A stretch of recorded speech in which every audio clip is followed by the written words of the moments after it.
We at Titantar are excited to present to you today about the F-35 fighter jets leaving the Middle East after a deterrence mission against Iran and Russia.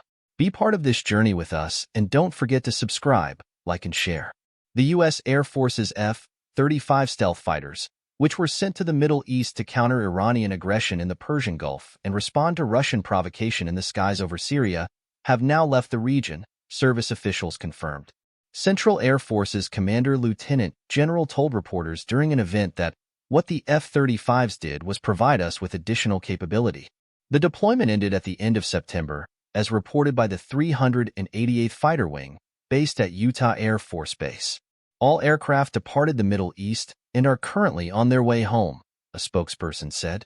Operating under the designation of the 421st Air Expeditionary Squadron, the F-35s were initially deployed on July 26, when these fifth-generation aircraft were quickly deployed to the region by the Pentagon in response to Iranian attacks on commercial ships near the strategic point of bottleneck between the Persian Gulf and the Gulf of Oman, through which 20% of the world's oil transits. Additional U.S. Navy ships accompanied the F-35s, with an amphibious assault ship bringing more air power to the region, including a squadron of short or vertical takeoff and landing planes. The U.S. still maintains a presence in the region with F-16 and A-10 fighters. However, F-35 stealth fighters have brought more advanced capabilities to the region. The F-35s enabled the United States to continue executing missions that were already underway in Iraq, Syria, and other areas of the region, in addition to expanding its support for the Navy, including combat air patrols. The deployment of the Navy was particularly crucial in this context. The increase in the number of surface ships, combined with our air power, has served to dissuade Iran from taking any action against shipping in the region, as noted. In addition to their presence in the Gulf, F-35s have played a significant role in deterring Russian warplanes from approaching American aircraft in Syria. F-35s have also collaborated with U.S. allies in Syria, including joint flights with French Rafale fighters.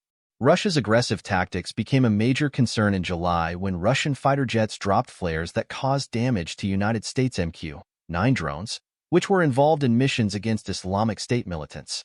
After the United States released videos showing Russian harassment and deployment of F-35s, Russia reduced its aggressive tactics and became less hostile.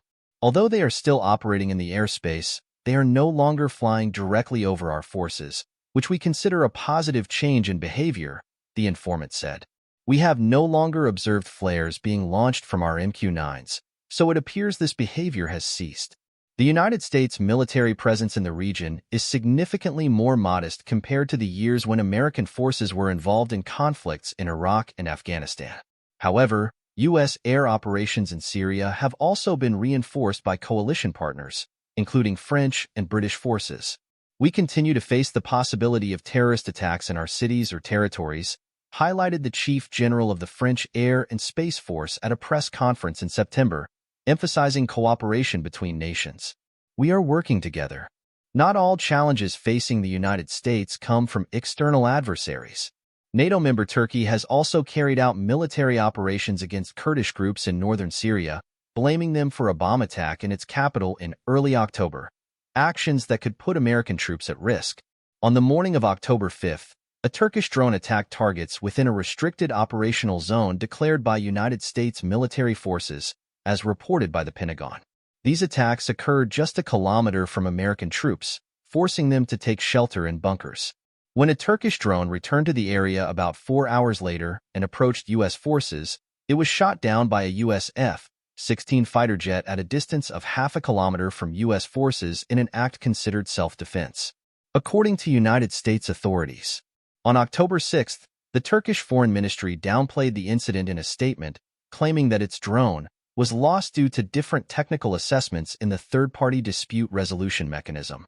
However, the main concern remains Iran. Despite the F-35 withdrawal, which the insider noted was planned as temporary from the beginning, the United States remains prepared to send additional forces to the region. My view is that deterrence is temporary, he said regarding Iran. We have increased our forces in response to a specific threat. This demonstrates the United States' commitment to the region. Our strategy involves a less permanent posture, but we have demonstrated our commitment to bringing forces to major exercises for assurance purposes or when a threat warrants it. We certainly did that in this case. It's always a pleasure to share our discoveries and knowledge with you here on the Titan Tar channel. Don't forget to subscribe, turn on notifications, and leave your comment. To the next.